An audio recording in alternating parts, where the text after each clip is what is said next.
Hello, everyone, and welcome to the 13th Dimension.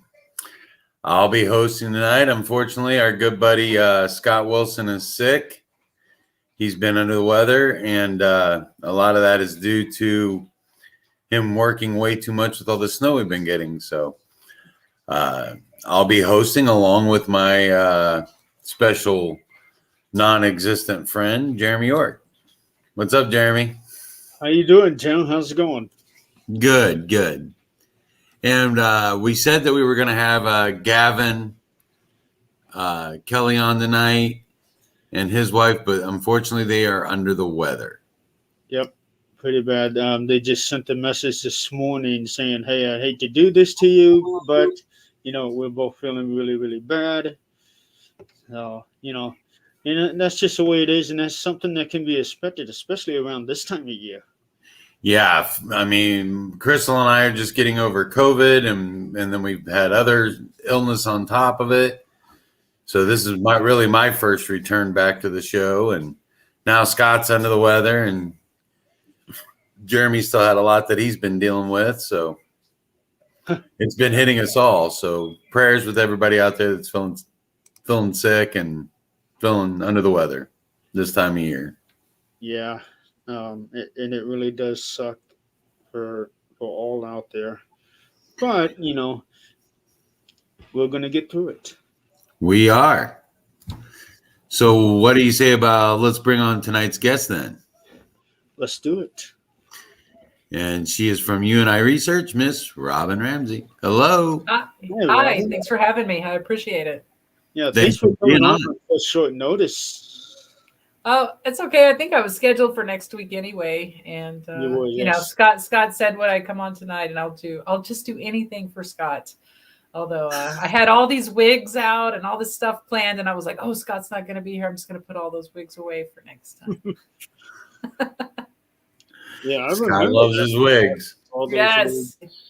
Yes. So it was funny last year. We rolled into Waverly, and he's got the bright green wig on, and I've got the big rainbow wig on, and nice. Well, did you call it trigger objects, or did you play it off as trigger objects? No. We just showed up at the hotel like that because we thought it'd be funny. Yeah, the three of us were going to do a picture of all of us wearing wigs, and somebody had brought a wig for me, but for whatever reason, we never did go through with that. That was just such a busy 2 days. We never had time to get it. Yeah, it was a very, very busy few days. Right. You have wig regrets when it's all over with. Unpack your wig and go, we never did this. I'm so upset. Yeah, Gavin, just so you know, we're all praying for you, bud. I hope you get to feeling better real soon.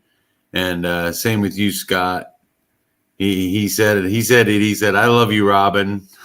Oh, well, I love you too. I guess we'll have to meet someday. And you're welcome.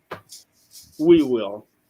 Yeah, absolutely. It'd be awesome to get to some of the locations you guys do, and you guys get out here to some of the locations we do. We'd love to meet with you guys. I think that would be fantastic. I'm all for it. I'm up for a lot of traveling coming up as soon as it's really safe and allowed. I'm ready to go. My bag is packed. It's like ready to go to the hospital to have a baby. If somebody said, hey, let's walk out the door right now, I'm like, that's okay. I'm already packed. Let's go. Yeah. I'm ready.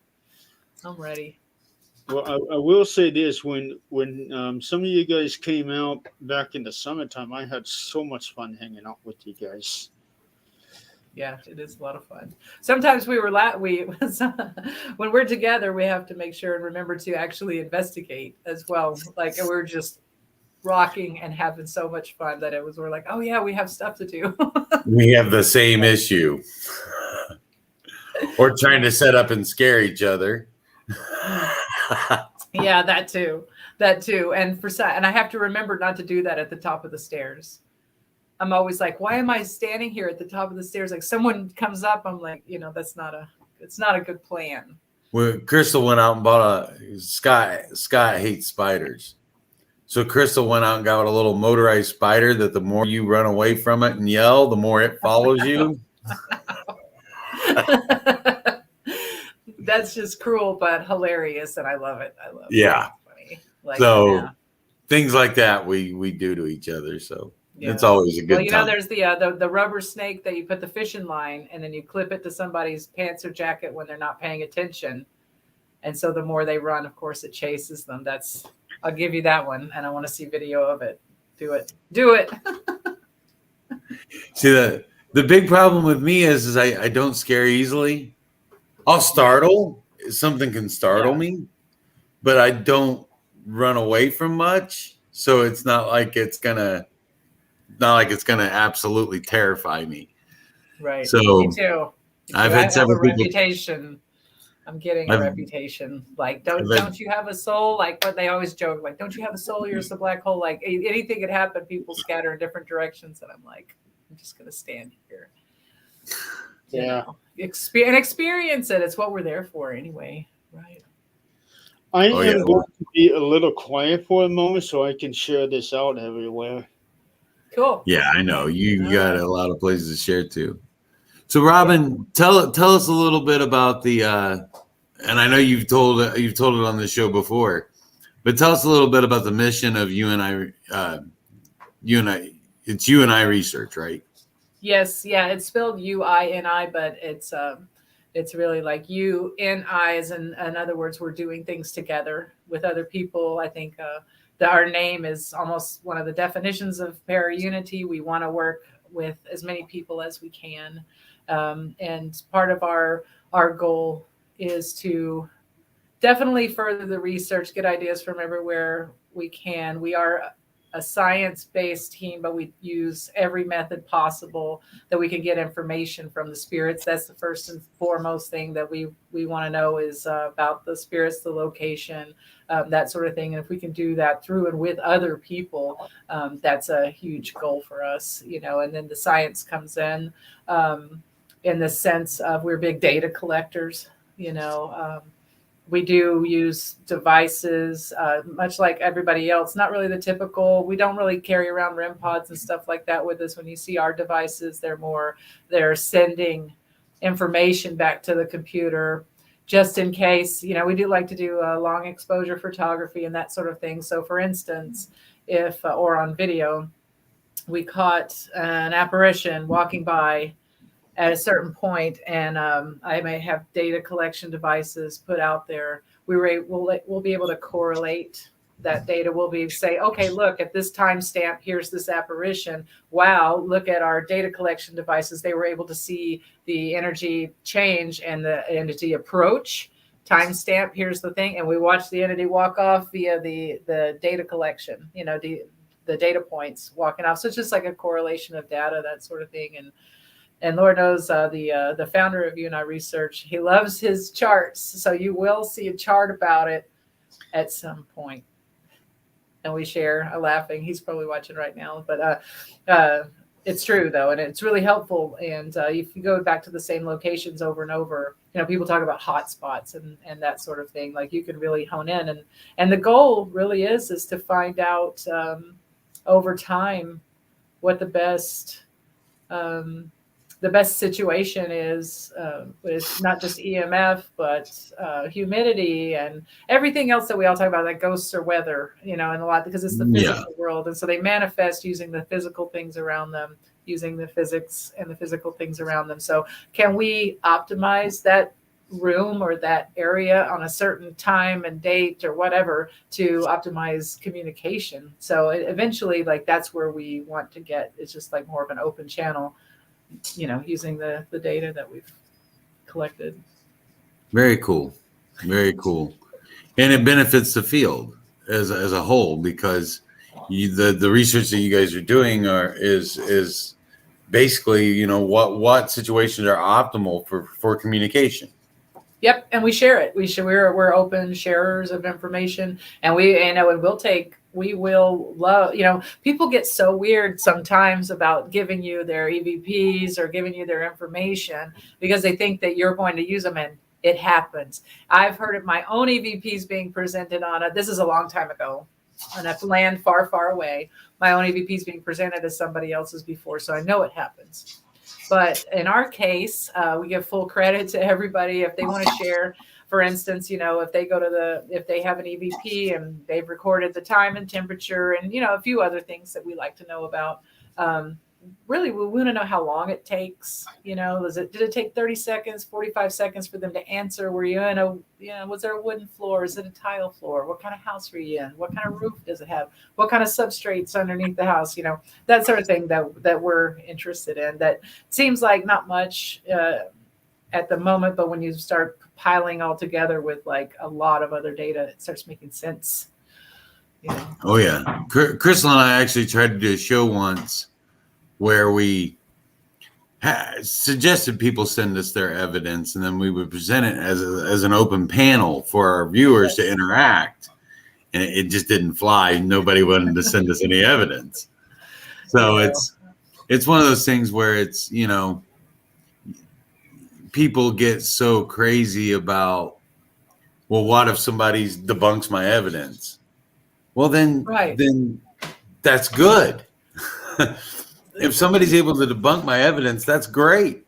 Right. Because why would you want it? Is it a fantasy that you're looking for? Or are you looking for answers? Right. And some people do like a nice fantasy world. But there's just this entire spectrum of what people are looking for in the field. There are thrill seekers. There's this huge spectrum, thrill seekers to, and you call yourself an investigator, and then there's research, and people sometimes use all those terms interchangeably, and they're really not. You could be more than one of those things at times. Do I like a good bang and you go, oh my God, I do like that, but in the end, I consider myself on the research end of the spectrum, Right. I do, but you gotta decide, what is it that I want to get out of this moment, this time at this location, Yeah. And I think, do I want to live in the fantasy and the excitement of the thrill, or am I really here for hard answers, true answers, non-fantasy answers, I guess I don't know if you want me to go on about it a little bit. I could go on about it. There's a little. I do have some pet peeves. I am really a non-judgmental person when it comes to how people choose and want to investigate. But for me, I'm super into.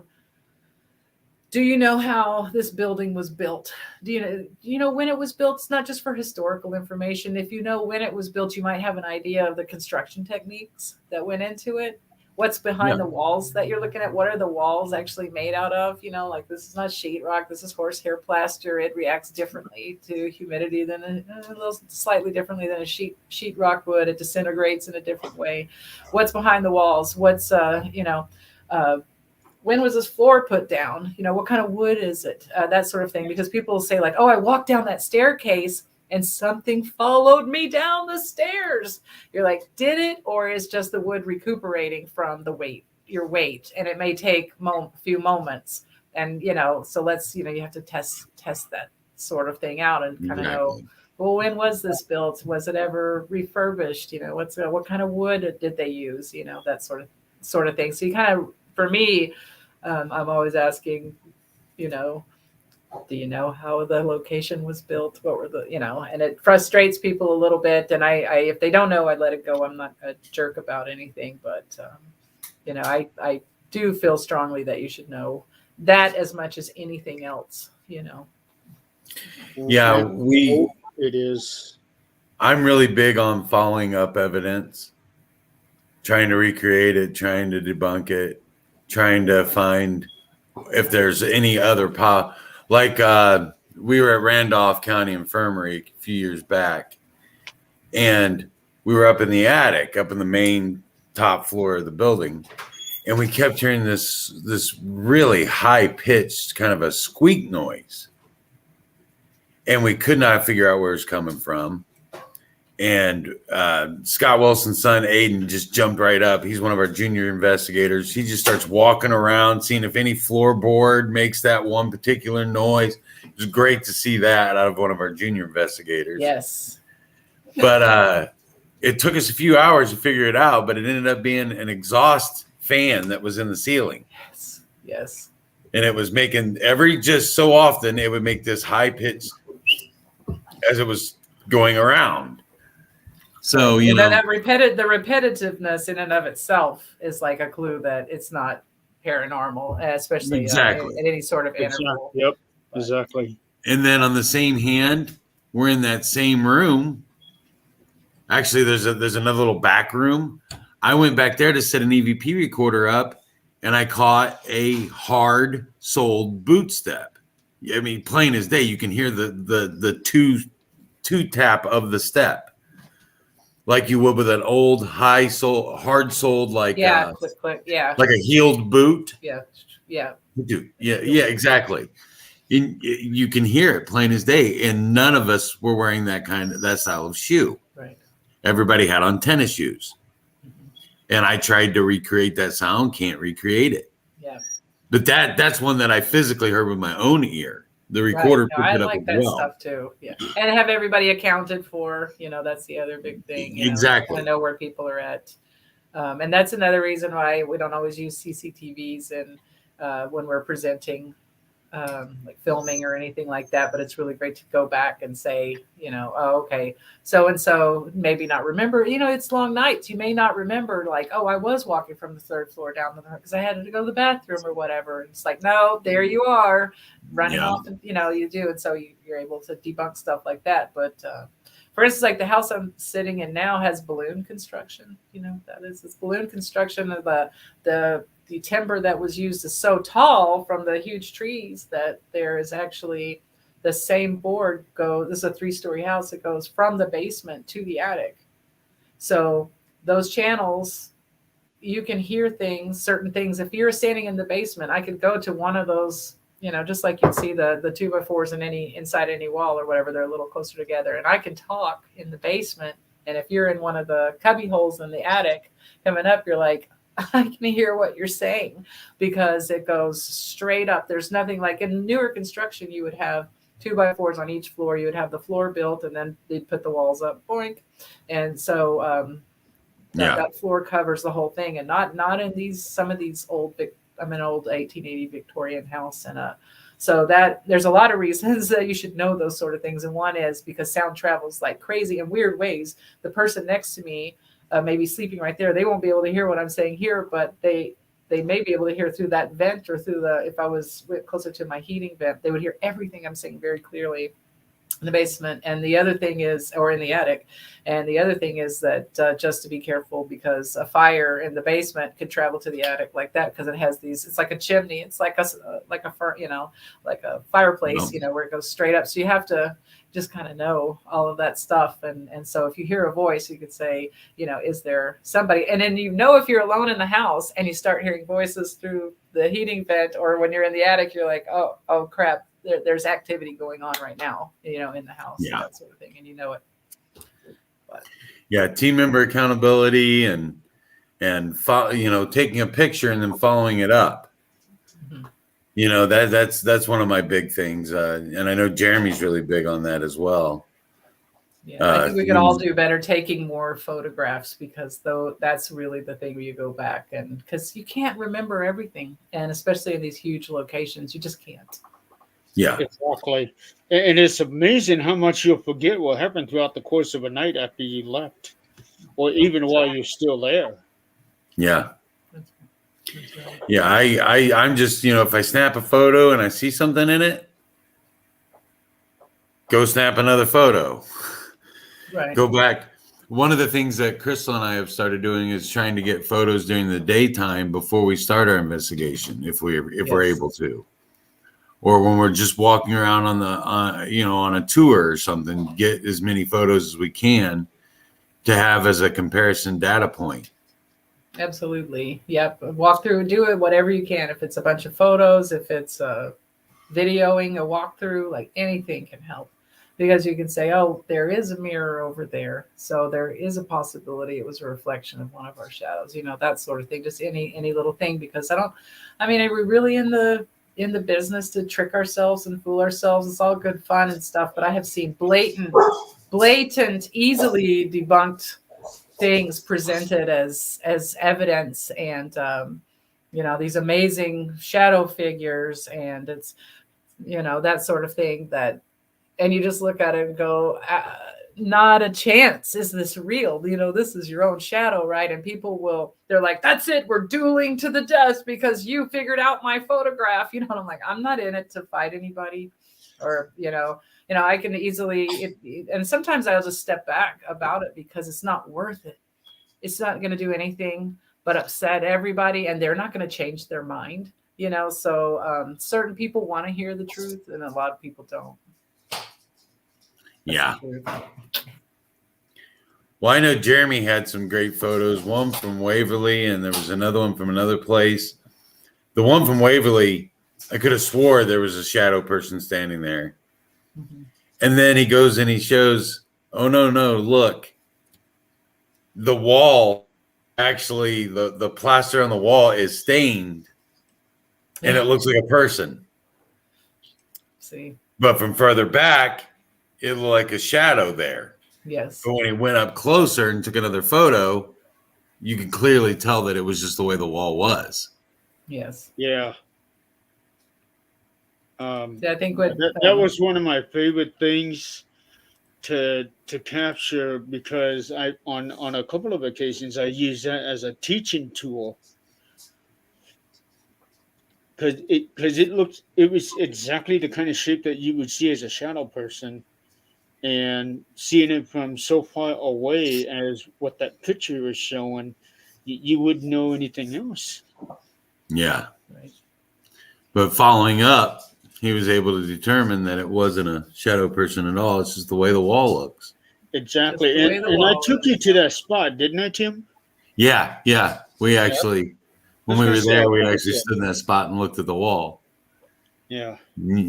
Easy, very easily. It would be something easy to miss if you weren't paying attention and looking for it. Right. Yes. And then we all have a bunch of IR cameras now, and these full spectrums and that sort of thing. And I mentioned setting up CCTVs, even if you don't use them later on your footage and that sort of thing. But they're casting an IR light at all times, and you walk through. You forget they're there sometimes, and you can walk through, and then on your other camera, you don't realize you're casting a shadow. IR lights will have you cast a shadow, and so you think you're seeing something that you're not, and you have to remember that there are other light sources. And also, a lot of people love to use their cell phones. And one thing you have to remember is that the outgoing camera, and some of the newer ones, I'm not a phone expert. I'm going to say this where everybody freaks out on me, but this side, the main side, has filters. Hi, Howard. Flip it around. The one that your selfie side does not have a filter that filters out IR light. And I'm such a great investigator. I saw fuzz on my arm just now. I was like, oh my God. But anyway, that was funny. You know how you get scared at the dumbest stuff? Like you can stand there and you're like, I think I'm talking to a demon, but I'm okay. Oh no, not fuzz. Yeah. I'm freaking out. But anyway, so you have to be aware that, certain cameras on your phone and everything, one has IR filters and the other one doesn't. So if you want to know if something has an IR filter or not, the easiest way is to take a remote control from your TV, go ahead and start filming with your camera in both directions and see if you can see the little lights flashing on your remote control, because those are IR lights. And if you can see those, then you'll know that lens on your camera does not have the IR light filtered out. Yeah. So, okay. Yeah. Anyway. That's good knowledge. More random stuff from Robyn Ramsey. Hey, that random stuff helps a lot of other investigators.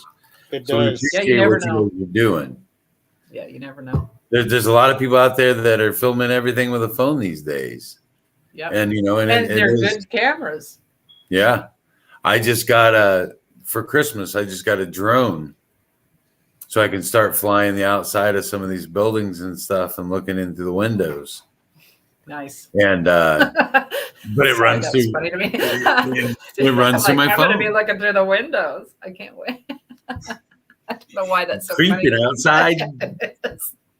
So now we have a peeping Tim on our team. Yeah, peeping Tim. it just struck me as really funny for some reason. But I see what you mean, though. You want to be able to get up to that level. The drone footage is just invaluable. And I can tell you, like, anymore, you're trying to do a show or something. If you don't have a drone shot, then you're just nobody. Yeah, I just got one for Christmas, and I'm really, really excited to get out and use it some. I've tried to get it to start using it, but I can't quite get it homed in right yet. Yeah. So I've got more research to do on it before I take it to somebody's house or take it to a location and try to use it. Yeah. Well, I'm glad you got one, because for a long time I've been thinking about getting one. Oh yeah, it's got a good camera on it. I will say that. It does have a triple filtered lens camera. Nice. So, and it does, and it just runs through my cell phone, so I can record it on my cell phone and dump it into the computer. Nice. You see, you can charge people $50-$60 to have a good look at their roof. Yeah. Just saying. Yeah. Well, that'd be a little money making scheme. You were talking earlier about new techniques and everything. I see my friend Howard on here, and he made a little comment in there, but it reminded me, Jesse at D's Ghost just started making a little miniature 6-amp Jacob's ladder. Okay, that's fun. And it's a Jacob's ladder, and it also has an EMF pulse. That's nice. Yeah, so he's pumping it out into the room. Yes. Well, yeah. It's like a little miniature. Yes. Electro. Okay. Stun you got to be careful with it. Yeah. Yes. It'll get you. Right. Don't put your clumsy investigators in the room with it. You're just like, or the ones you don't like, you could be like, well, good luck. We'll see you later. We'll all be watching on camera from the other room. And now we wait. Yeah, but a little mini that teaser. Sounds interesting. No, I'm into the EMF pumps. I mean, because I'm into. I don't actually use one. I don't have one, but I can see their use absolutely. Because if we're thinking that these entities are somehow using these waves to travel, because everything's a wave, right? The light waves, sound waves, EMF is everywhere on the whole planet, and that sort of thing. So if we can pump that up, and if in any way it aids them in putting their speech on our recorders somehow, or showing themselves manifesting and showing themselves visually on our cameras, I'm all for any of that stuff. Absolutely. And sometimes we have to edit ourselves on what equipment we do bring and pull out and use, so we're just not inundated with it. But I think that's like a cool idea. And I have heard of these what's it called? Do you say it? D's Ghost. D's Ghost. Yeah, D's Ghost. I have heard of them. Yeah, .com. So I have heard of them, and I we do our own and venting and stuff like that. But we do it, and I focus on data collection. But I really like to experiment with, like I'll even borrow other people's stuff so I can try it out and see what I think about it. See if I think it's worth it with the money. People will hand me equipment and say, will you try this on a couple of investigations? Let me know if it's any good before I use it on my show and stuff like that. I will do that for people. Yeah. So these ghosts. Me. Yeah. Okay. So holler out to these ghosts and mail me. The whistle? What did you say? Yeah, that's basically kind of like what happened with me and your team, because I gave you guys the idea of the dog whistles for you to experiment with. That, yes, you did. And at first it was like, okay, we do like to get ideas from everywhere. And I was like, this is either going to go really good or really bad. And it's different in different locations. So now we start with the blowing dog whistle that adjusts, right? You can adjust the tone, the hertz with just the manual style. And now we have electronic one that we use as well. It's really grown. And the thing is that it has definite reactions, right? And depending on the location, and it seems to repeat the pattern in each location. And for what reason, we're not sure yet. It could be so many different reasons, but either it ramps up activity and things get a little nuts, or it stops it altogether. Yep. That's basically what happens with us whenever we use them. The last time I remember using the dog whistle, we were at the Davies house. And Scott was at the top of the stairs. I was at the bottom of the stairs. Crystal was in the middle of the stairs. And Jeremy blew the dog whistle in the basement. And we were all getting ready to go upstairs. And all of a sudden, Crystal's standing on it's a very narrow staircase, and it's fairly steep. And Crystal's in the middle of it, walking up, and she's like, just boom, right into the wall. And she goes, Wow. It just felt like a herd of people rushed past me to get out of there. Right. Yeah. Well, yeah. She's like, it was like me going the wrong direction in a crowd, or something. It Yes. was just like a bunch. She literally just slammed right into the wall. And I'm standing there watching her, and I'm getting ready to catch her in case she falls. Right. Well, that's one of my theories about it. Is it's one of the we like the simple explanations, right? And not just science and a lot of research. Let's start with the most simple explanation: is that it's annoying as hell. If someone came up and blew a whistle in your ear, wouldn't you be like, "Well, I'm out of here"? I'm out of here. So that's like the simplest explanation. The other could be just the hurts of it not vibrating correctly with them in a certain way where they just feel like they have to get out, just like nails on a chalkboard, in the sense of maybe not so much as an ear irritant, which it is, but more just it just not vibrating right. Or, how certain vibrations can make you sick, make you have a headache, that sort of thing. Well, it definitely has an effect in a room. Noise vibrations, like I know there's one called brown noise and others called pink noise. Pink noise, so, yeah. There are different types of vibrations that will have different effects to the body. Right.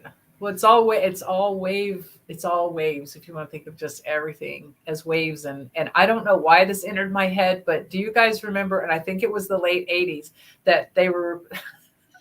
I don't know why I'm thinking of this on the show Entertainment Tonight. There was the anchor Mary Hartley or something like that was her name, and her voice, Mary Hartman and this person every time she came on TV, he would have a massive seizure, and it was the hertz of her voice was hitting his brain. And this is a true fact. It was like on 2020, or it ended up on some major stories and they proved that they filmed him. She would start talking. He'd go into a grand mal seizure from the wavelength and the hertz of her voice. So let that settle in for a hot second. And then think about blowing dog whistles at different hertz on locations and that sort of thing. So, it could be a myriad of reasons why they rushed past Crystal on that staircase and pushed her to the side. So she's lucky they didn't push her down the staircase trying to get past her, because it could be range from annoying to painful for them. We just don't know. Yeah. Well, she's learned to stay away from staircases whenever we do the use of dog whistle. Yes, she will not. She goes, Jeremy, if you're gonna blow that whistle, tell me. I need to either get downstairs or get on the floor somewhere where I'm not on the staircase. Well, we were doing an experiment at Wildwood, Jeremy, and I was the one who was going to be alone in the basement, and I had a camera on me, right? And so everybody on each floor was going to blow or set off their whistle at the same time or something like that. And correct me if I'm wrong, Jeremy. It's been a while. And then I left because I do remember that, because I ended up coming down into the basement in there. I did. Well, yeah, but I thought you were just going to come into the basement and go beep beep and like blow the whistle and leave. And it was not audible to me. So when I looked back at the film, you walked around that whole basement behind me, in the room behind me, and you just spent all this time around in a big circle, like doing all this. I was like, everybody else probably just blew their whistle and left it at that. And you like spent some good time down there, just like going and going and going. But I tell you, so I was like, gee, thanks a lot, Jeremy. But it was after that was instead of the activity ceasing, which it happens a lot at Wildwood where the activity stops, that was the time I felt most surrounded in that location. I usually feel pretty safe at Wildwood, to be honest, because I tell them, I go, hi, it's your good friend, Robyn Ramsey. I'm here to see you again, my good friends. And they're like, oh, Lord. But no, that they started crowding me, and it didn't feel super great. And then the footsteps started, the bangs started, like certain things started happening that was, at least for me, a little slightly unusual for Wildwood with that time. when we were doing that particular experiment, I remember specifically making a comment that it seemed like whenever we get together, you and I always get paired up somehow. We do. I'm glad. I'm thrilled with that. Are you kidding? Yeah. The paranormal Adonis? Like, why wouldn't I want to be paired up? Jeremy and his many, many nicknames. Yeah. Some of them I tried to get rid of, others I just had no choice but to embrace. No, I actually enjoy anything that I get to do, and I with you, Jeremy, I do enjoy it because you know what? If I thought for a second that you weren't good, you weren't trustworthy, and you know all that, we wouldn't be paired up. I could tell you that. It would be like, where'd Robyn go? I don't know. No one can find her. You know, that sort of thing. So no, I very much enjoy and I trust you. And I know that you're a really great investigator and just fun to be with too. Have some fun. I feel the same way. I enjoy just even hanging out with you. Uh-uh. You know, and we've done that on several occasions. Yes, we have. Yeah, it's a lot of fun. And I've gotten to ride in the car. Says Phenom on the license plate, right? That's right. So we get to ride around. I enjoy that. So like we were in Indiana, right? And everybody's getting in the car, and they're all almost in, and I'm like, but I'm over here. I'm riding with Jeremy. Like I just walked off, like, and they're like, hey, and I'm like, too bad. Don't be slow, suckers. You know, whatever. Yeah, that's right. Don't be slow. Shotgun dibs. That's right. Yeah. So we ride around and talk and stuff, and it's a lot of fun. And I think that's important too, to get to know the people that you're investigating with outside of that building, outside of that investigation, you know, and have some downtime, figure out where they're coming from. Like I still haven't figured Jeremy out completely. So we'll need some more time together. Yeah. I've known the man 14 or 13 going on 14 years now, and I don't have them all figured out yet. Yeah. He puts up with my shenanigans in my mouth, that's for sure. So. Well, Tim, I mean, you've already found out. As soon as you think you have all the answers, I'm going to change the culture on you. That's right. Nice. Keep it fresh. Yeah. Keep it fresh. So tell us about the new show that you're doing. You had just joined Jenny on the vodcast. Yes. We're like, this is a vodcast. This is a word we're trying to normalize. Not a podcast, it's a vodcast. It's a video cast. So that's what anyway, yes. I am one of the new co-hosts for Shadow Whispers in the Night. With Jenny Sullivan, and the other co-host is her lead investigator from her team in Emerald Isle Paranormal, and his name's Aidan Quinn. He is from North Ireland, and if you see me sitting there going, ha, ha, ha, ha, it's because I don't understand a word he's saying, but that's okay. Oh, wow. He called me a great mucker earlier. He was like, what you doing, a great mucker? The way he said it really quick, and I was like, what does that even mean? I don't know what that means. I'm gonna have to look it up on Google, but it's actually a term of endearment. No. Oh, well, but yeah, so I've been on for about 3 strong of an accent. Oh, it's pretty strong. I told him, look, you've got to slow down. We're international, baby. You've got to slow down. But I've been on for about 3 times so far with them. I think 3 or 4 shows, and it's a lot of fun.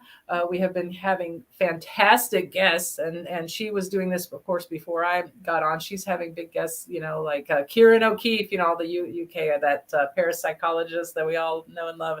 You know, they're like the big names from not just there, but everywhere. And so they're fun to talk to, fun to get to meet. We recently joined in with some other vodcasts. See there, I was almost going to say it. Vodcasts. We've teamed up with them, so it's a lot of fun. Jenny never runs out of things to say. That's for sure. Oh, that is for sure.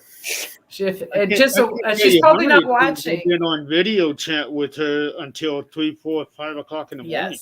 Yes, and I'm sure she's not watching at this moment because she is live from Millmont in Drogheda. I think I'm saying that, Ireland right now. So she's not here because she's on an investigation. So I can say, anybody out there, warning, if Jenny says you got a quick 5 minutes to talk, you better clear your schedule for the day because you'll be on for a little while. But it's always a good time. And then the show is always a good time as well. Cannot complain about it at all. And her and I are actually going to be together tomorrow.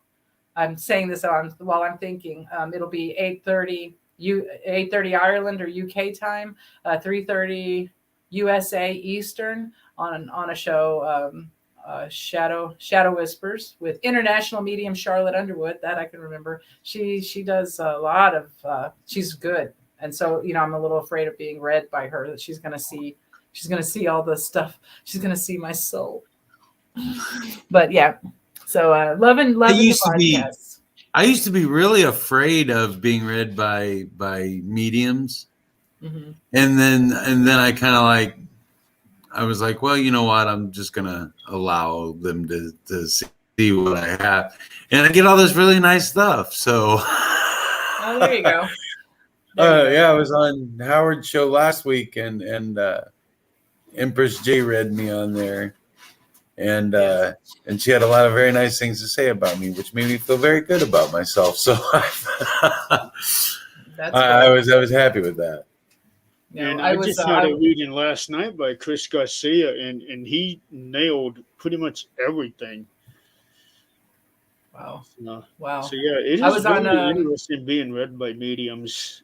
It is. I mean, a lot of people call themselves intuitive nowadays, and we all have that intuition. That's where fight or flight comes from. It's primal, right? And then so there's varying degrees from the primal flight or flight all the way up to being super accurately read by people. And I think I've been around a lot of people with the general intuitive nature so much that I was kind of dulled to it a little bit. And then I was on one of these epic phone calls with Jenny, and she brought on her friend Tracy Day from the UK. And I never met her before. And I'm sitting downstairs in my living room parlor area.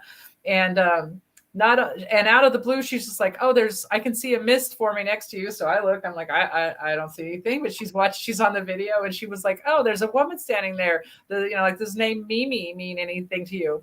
That was my grandmother who died when I was 16. I mean, I'm 52 now. It's nothing that I talk about or have ever posted online about. It's just been so far removed.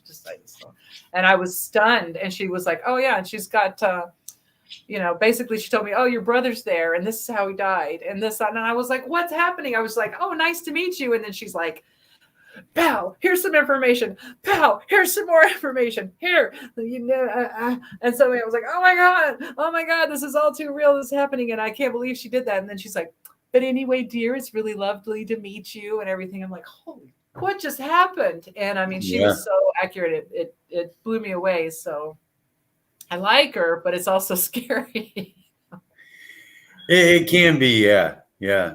I'm always. My dad passed away a few years ago, and I'm always nervous that someone's going to mention my dad with me and stuff. It's just emotional surprise and emotional surprise. Yeah. Just because it would be something my dad died very suddenly. Mm-hmm. So it was nothing that we had any time to prepare for. Yeah. He went to bed and had a heart attack in his sleep and died, and he was only 65, and it was just something that we've all struggled a really long time about. That was fairly recent. It was May of 2020. Oh, okay. I feel like I remember that. Yeah, I'm sorry to hear about that. I feel like I remember that. Yeah, but it's one of those things where you're always nervous about it until you get that good news or you get something positive from it, and when you get something positive from it, it helps. It helps a lot. It does help. It does. Basically, what the Tracy Day had told me was that my grandmother has my brother.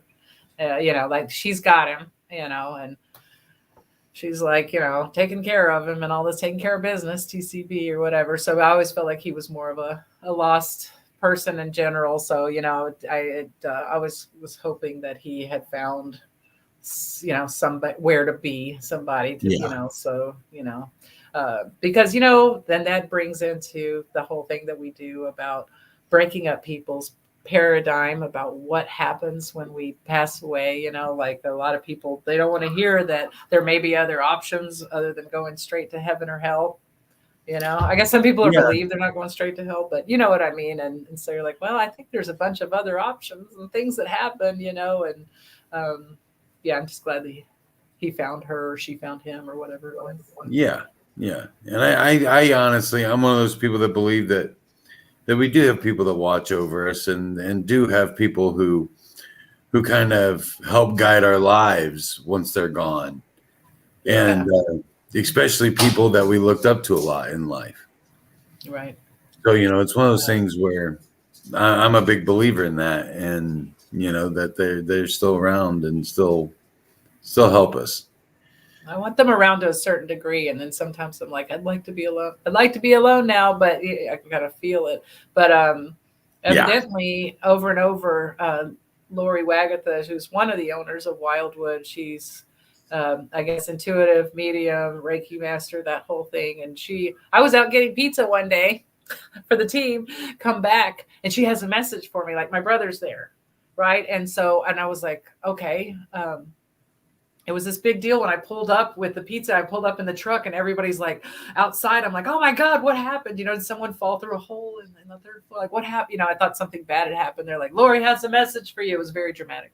Anyway, so evidently he was there, and he said that he was given 3 choices. I thought it was 4, but she since corrected me with that. 3 choices on what he could do, that he could go straight on to the other side. Like, bye, see you. I'm not going to, you know, I'm going to go and see what the next thing is. He could stay. And I can't remember the third choice. I'm so brain. Anyway, or he could stay and become a guardian of some kind. And basically was asking me what I thought, which is very, like, I knew it was him for one reason. I'm like, dude, it's your eternity. Like, you make the only, like, why do I have to make all the decides? Jeez. Do it yourself. Yeah. But anyway, but one of those things. I can completely understand where you're coming from there. I know. I was like, why are you asking me? Jeez. So, this is like no pressure though, or whatever. And I was like, dude, if you want to stay and become a guardian, then you stay and become a guardian. But if there's a chance to go and see what's after this, like, and it's not like, don't worry about it. Don't stay on my account. I'm always going to be fine. I'm one of those people. I will always land on my feet, and whatever happens. If I fall off a 10-story roof, that's because I'm supposed to. Like, just go. Like, don't worry about me. I hope that doesn't happen. Knock on wood. Why would I say such a thing? But anyway, so. I thought he had chosen to go by, and like the kind of where you can't visit and you can't come back until just days ago, when that Tracy Day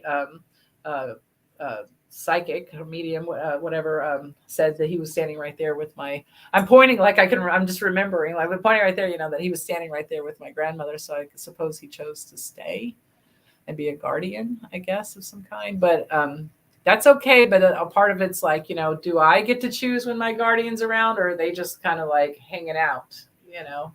Yeah. I like my privacy. I don't know what I'm saying. No, I completely understand what you're saying. Yeah. I'd like to think that we have the opportunity to come and go as we choose, doing whatever we want. I hope so. I hope so, because I hope there's a lot of choices in the afterlife. Yeah, I do too. And you know, and I explain this a lot to a lot of people. I grew up. My dad was a Baptist minister. I grew up in the church. There's a lot of people who look down on me because I do this. Be having that church background, and I tell them this strengthens my faith more than going to church does. Because that's something. Yeah, I know. But I tell a lot of people that, you know, I say the Bible says that when we die, our body returns back to the earth which bore it, and our spirit returns back to God which gave it. But it doesn't mention our soul.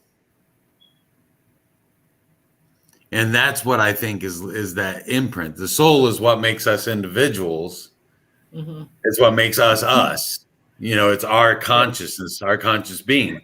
So if that's the case, then maybe that can be left behind to experience. Maybe it can. And do you experience all this stuff through the paradigm of your belief system? And then there's the belief system that your soul is separate, and you keep coming back and reincarnated until you learn your lessons, that sort of thing.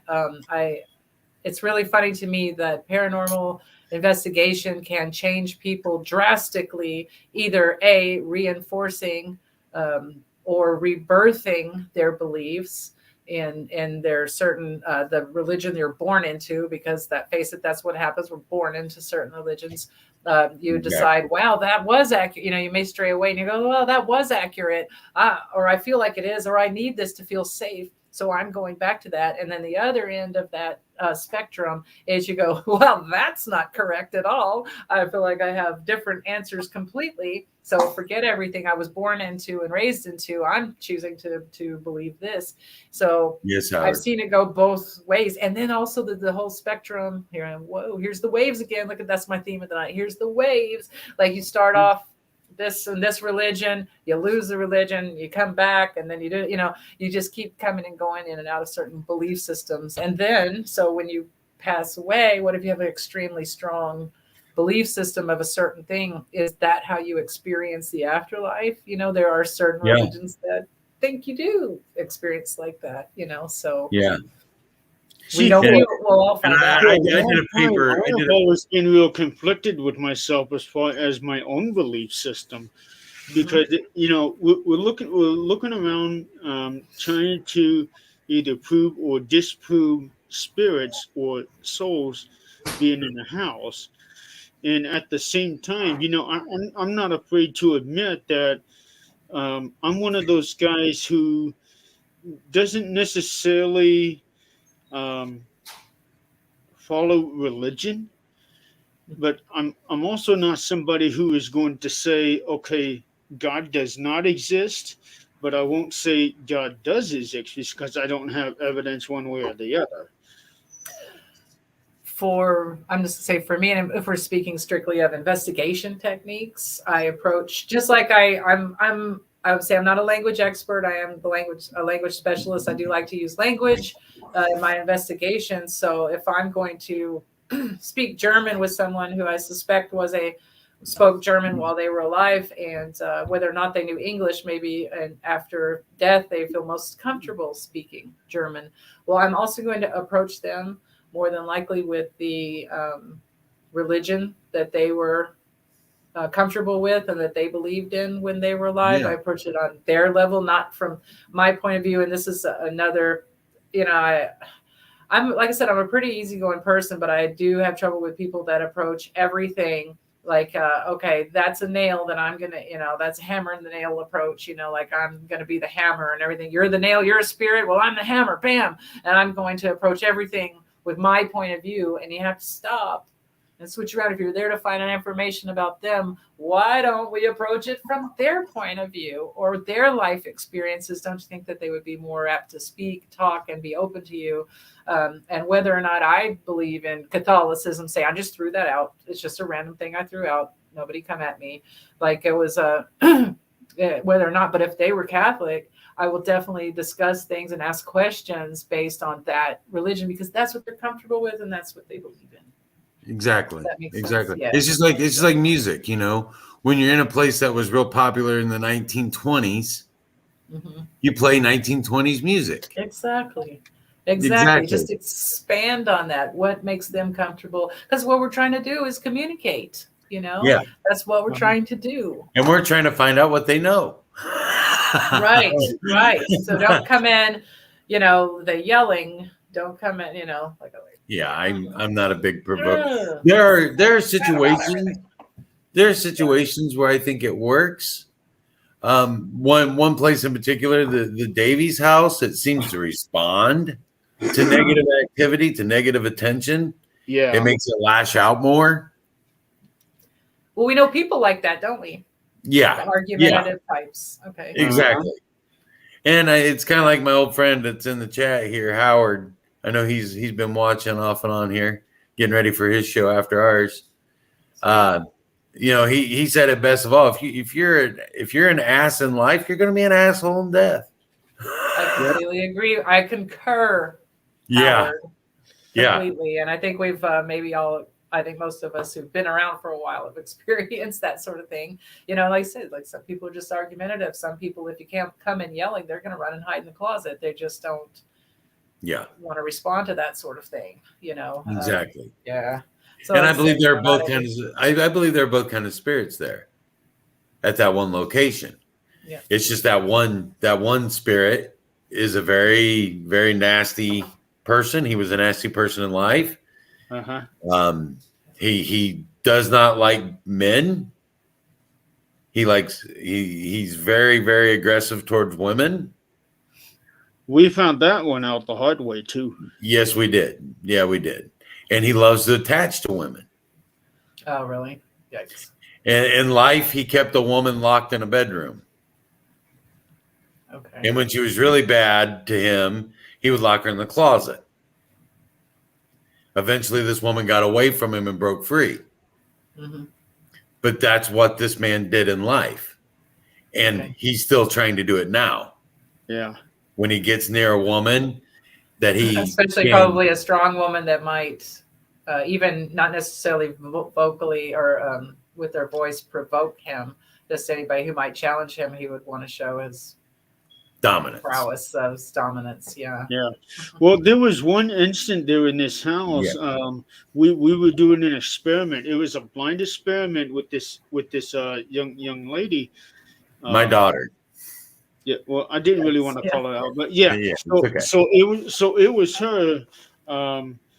So she was behind Tim. She had her hands on his shoulder, and I was behind her. I had my hand on her shoulder. And he was leading her blind through the house, so she would be totally disoriented, and not know what. Well, no, that was the intention. No, I know it's a good. I know that was her idea. Yeah, no, it's okay. I like the idea. That was the intention. Silly. This way, so that when we would get to certain places, she wouldn't really know where we're at. But when we got to this one room, just as soon as we started crossing the threshold, she started crossing the threshold to get into that room, her body started shaking really bad, and I could feel it in her shoulders. Wow. So it was like she knew exactly where she was at because she could feel it. Yeah. My daughter is kind of empathic, and she's able to feel she's able to feel energy. Yeah. And she for one, that whole story, she sympathizes with it a lot. She had an extremely abusive boyfriend as a young girl. Okay. The way Crystal and I found out was the school called us and told us that he drug her out of the classroom by her hair. Oh, no, sir. Yeah. That's not going to happen. And he was bold enough to do that in school. Wow. So oh my God. So imagine what that kid would be like as an adult. Her having that similar experience, she was able to pick up so strong on it. And the spirit attached itself to her. We had to cleanse our home. We had to cleanse her. We had to cleanse her room. Thankfully, Robert Murphy sent us a kit and some instructions on what to do, and we were able to do it. And now we're able to help other people with their homes and stuff. But we actually got a picture on the thermal camera of a white hot handprint all the way down here in her arm. White hot. Yeah. Now Jeremy's hands were up here on her shoulders. This was all the way down here. Never went off of her shoulders. They were either on her shoulders or not on her completely. Not once did I touch her on the arm. Well, to get such an intense photograph reading on a thermal, depending on the setting, his hand would have had to be there for a while. Yeah, and, not just a quick touch. You would see that. She told us she can feel it. She's like, I feel it. Grab my arm, trying to keep me in the room. And somebody took the thermal imaging camera, went click, and there it was. See, well, she's brave, and I applaud her for doing that. That's pretty good. There's a lot of people that jump and run at any sort of thing, so I'm proud of her for that. I know that Kate and I from the group, we like to stand still and experience whatever it is that they have to offer. And I like, once again, I keep having to say I'm such a mellow person. Maybe I'm not, because I keep having to say it. Maybe I'm convincing myself. But anyway, I was experiencing at the jail that you took us to, Jeremy. I was experiencing something was tapping on me, and then it hit me in the side of the head where I would feel like a punch, so much that I even said something out loud. And I was under sensory deprivation at the time, didn't know until just a little bit later that another member of our group was like, stay away from her, don't touch her, don't leave her alone, back off. And I have to admit that I said to that person, don't ever do that again. Don't ever do that. I'll let you know if I'm in distress. I'm here to experience that. If they're punching me in the head, they're pushing me down, they're scratching me, like, I'm here to experience that. I don't look for that type of behavior, but especially if we're filming, that sort of thing, and then that's the other thing, entertainment versus investigation. That's another one of the things that I. Do you remember if you're interested? I got this. When you did that? Ask again. What? Do you remember what part of the jail you were in when you did that? Yes, I think so. I think it was in. It was. Oh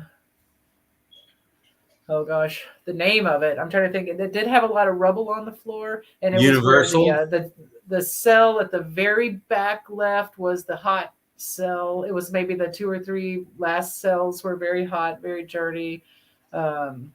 It wasn't a cleaned out run at all. What was the name of the famous person? It may have been, was the famous? Dillinger. John Dillinger. If he was in one of those, was he in a dirty one of the ones with the? Just a single hallway with the cells on the one side? Yes, the windows were. I was sitting with it was, if you were facing the building, I perceived that it was on the right hand side of the building. And definitely around the corner, maybe not up or down. It was like right when you get there, and you have to go right around the corner, and it was still like a dirty run towards the back. Yeah. I don't think we were. Yeah, it wasn't on the same floor as like that juvenile, the large area that was juvenile at one point, and then housed all that. It was a different floor. So first floor or second floor? Yeah, more than Definitely. Yeah, that'd be down by. I can think about it a little bit. I'll think about it, I could just, ask. The reason I grabbed this hat. Mm-hmm. I'm thinking it was Anna's cell. That's on the first floor. On the bottom floor. It felt, whatever was tapping me, like, it tapped me a little bit, and then I would call it a punch in the side of the head, and that's when I like shouted out like, "Hey," or something like that. And unbeknownst to me, the other team member was like, leave her alone. And so once we go back and listen, and it's funny, after the punch, then it just was like your brother just poking you in the temple, poke, poke, poke, poke, like, here I am, I'm right here, right. So it didn't punch me again, but it kept doing this. There's some tricksters in that jail. Yeah. And the reason I grabbed this hat, Jeremy can attest to this. Yep. We were in a part of the jail that's normally not part of the tour. But him and I got permission to go back there. And we're in the little, how they have those little common room cells? Yes. Yeah. With the table. We were in one of those, and this hat goes. Oh, really? Yeah. I saw it. But I had 3 foot of clearance over my head. Yeah. There was nothing there. Nothing there. No cobwebs. No nothing for that hat. No wires. We looked everywhere for something that would have done that, and it pulled all the way up above my ears. Yes, and I was facing him when that happened. I saw that hat actually move up on his head. Yes. Yeah, it was really. Is it okay for me to mention something? I would love to. Were you filming or anything? Or probably nothing? No. No, of course not. You never. No, we weren't filming there. Can I mention what he was saying where we were at was off limits. I was just able to get special permission to go there. Was it that little locked area? They typically have like a board or something going across so people don't go back there. There's a lot of really bad graffiti on the wall back there. Yeah. From the prisoners. And they had a lot of really talented artists. Yeah. Yeah. What they do, I think I may have been able to experience that, whether or not I realized I was in a forbidden area or not. I remember, like, Jeremy can see me too. We can't. That's the area we're in. It's an area that most people. I thought it was good. I liked it. And the funny thing is that's the part of the prison that doesn't get the story told all the time because people aren't normally allowed in there. Right. Yeah. That's one of the things I'm really big on with going to these places that get investigated over and over and over and over and over again, is finding that area where not so many people go. Well, and a lot of times the spirits, they'll retreat to that area because they know you're not coming. But can I mention a piece of evidence that I caught on film? Absolutely. Yeah. While we were there, it's the big common area that was juvenile with all the bunk beds and that sort of thing. Juvenile. That night when we left, I left a camera running in there with a big old SD card and a big old battery, and it pointed. There's that table with all the objects. Right on it, or there was when I was there. There were several objects, and one was like an old deflated, like banged up tennis ball. It was kind of how they split open. It was no longer round, is what I'm trying to say. So that was on the floor, and that camera filmed for hours and hours. It wasn't like a CCTV; it had to run off a battery pack. It was like a handheld IR, and let's say like 3 or 4 hours into it, it's on the floor. There's something like a headboard, something leaned up against the wall, or a door or something. Anyway, you see the ball just slide like a couple inches towards the camera. It doesn't roll because it's not round, it's flat. It just slides towards. That's great. See that, if you could send that to me, please. I will try to locate it. Yeah, please. I would love to see that. Yeah, because we've spent a lot of time in that room. Yeah, I've had a lot of personal experiences in that room. Yeah, the first time we were there, the first time I had ever been there, Scott Wilson decides to call me out in that room. We walk upstairs and he goes, "Hey, all you kids, you see that big guy over there?" He's talking about me. He said, "My big friend Tim over there, he's king of the hill. See if you can push him down." So we kind of went with it for a while. Yeah. And then after a while, I kind of thought about it, and I was like, these were kids. Yeah. And I walked over to the corner of the room by myself, and I said, "Look, before I'm the big guy in the room, I'm a dad." Yeah. And I was like, if you're scared and you just want to hold somebody's hand, come over and hold my hand. And instantly, I felt it in my hand. Oh, okay. Because I was going to say sometimes kids can be just vicious. I felt someone's hand in my hand. It was a very emotional thing for me. And Crystal came over to me, and she felt my hands. And my right hand was warm. My left hand was ice cold. Right. It was just because they were being housed. Like, you're a certain age, you're going to go in there no matter what your alleged crime is. You're going in with everybody else and whatever they did. You know, it was just one of those giant places, right? So it's not like they said, "Well, you're not so bad." Being a kid, you're going to be afraid. Oh yeah, right. I always thought it was funny that the juvenile area and the federal area were right side by side. The worst was right next to the kids. Yeah, that doesn't make sense. And just the way that they had the setup, I thought it's genius, and it's also just frightening, like animals in a cage, because if you look at it, the way they had all the beds and everything in the middle, and if all the bars were intact, there was just that walkway on the outside between the windows and the inside cage or whatever, that the guards could walk around in that circle, you know, and if they were escorting anybody, they would be with it. It just seems like there's a lot of opportunity for abuse, and whether it's verbal or physical, and then like the grabbing through the bars there and all the stuff that could happen. Yeah. And they would probably just watch and just say, whatever happens. You guys work it out, you know. It's a disturbing area, definitely. Yeah. I found to be unnerving anyway. Yeah, the other big personal experience I had in there was the first time I was in there. They locked us in some of the cells in Universal where the doors work. Mm-hmm. In the part where they filmed the movie. Sorry, yeah. And I had the second the door shut, all I wanted to do was ram my head into the bars. Okay. I kept telling Crystal was in the cell with me. There was a large group of us. We were all locked in cells. Yeah. And I kept telling her, I just want to ram my head into the bars. And when we came home, we looked up some research on the building itself. There were 2 inmates that committed suicide by ramming their heads into the bars.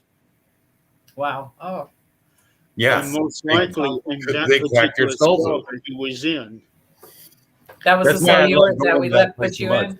Every time I'm there, I get some kind of personal experience. Yeah. Yeah. I can see love that. it. I would love definitely go. It's a place I would definitely go back. And I locked when we were all done for the night. I asked Jeremy if he would participate in something I was filming at the time, if he would be alone in one of the cells in that area with the Universal. And I believe it was the cell that you're talking about. That wasn't it that cell, Jeremy? It might. I think it was the same cell that he was in because I think I picked that particular cell for that specific reason. I think it's the same one that he and Crystal were in. Yeah, it's like the second one on the left or something like that. Second or third. It was definitely on the left. It's on the left, and it's like the third or the fourth cell down. Right? Yeah, it's got a rhyme written on the wall. Yes, yeah, definitely. He was reading that out. And then, so right after I walked by you on the outside, I think we were about to shut the door, and I say, "Go to bed, prisoner," or something like that. And I was just laughing at that, like we weren't ready to go, that sort of thing. And it's been a while. I can't remember. There's an EVP right after that, as I say, and it's like reacting maybe to what I'm saying, or it's talking to you. I can't remember. So here's what happens to Jeremy. May I tell the story? Yeah, I'm sorry. So no, I was just asking Jeremy if it was okay, but really it's for an upcoming series that I'm doing. It's secret right now, so I can't say anything, but I will tell. It won't matter by then. But so Universal had used climbing ropes in order to re-rig all these doors to work. So you're familiar, but I'll tell everybody who's watching. You have to go to the end on the outside to the end, and you have to pull like very hard on these ropes to open or close these doors. Are like the sliding doors that you would see in prisons. And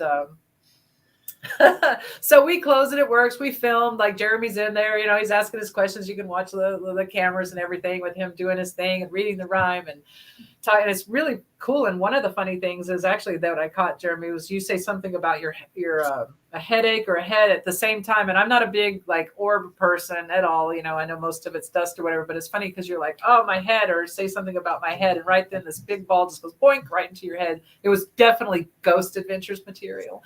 But anyway, so it's over, right? End of the night. We're all tired. He's indulged me in filming this last little bit or whatever. So John Griffin and I go, okay, we're going to go release you. So we go out there and I'm like, God, it's really, I can't tug on this. I was like, John, get over here and help me. So we both have our body weight just leaning, like pulling down on this rope, and we hear kaboom.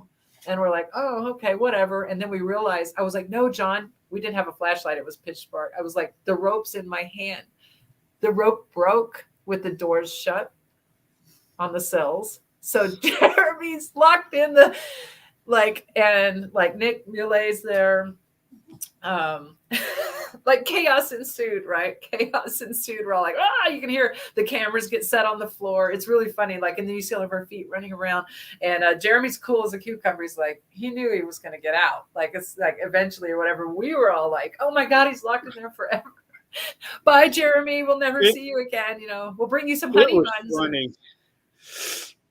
Yeah, so it was pretty funny. The thing is, they were all working on trying to get that door open. And here I was thinking, I was like, hey, Nick, this is a perfect opportunity, because I think it was that weekend that I had, quote unquote, stolen Nick's vest. Oh. And so I was telling Nick, hey, Nick, get a picture of me behind these doors, and I'm going to try to look as pitiful as possible. Yep. And he was able to get that picture right before they was able to get that door open enough for me to get out.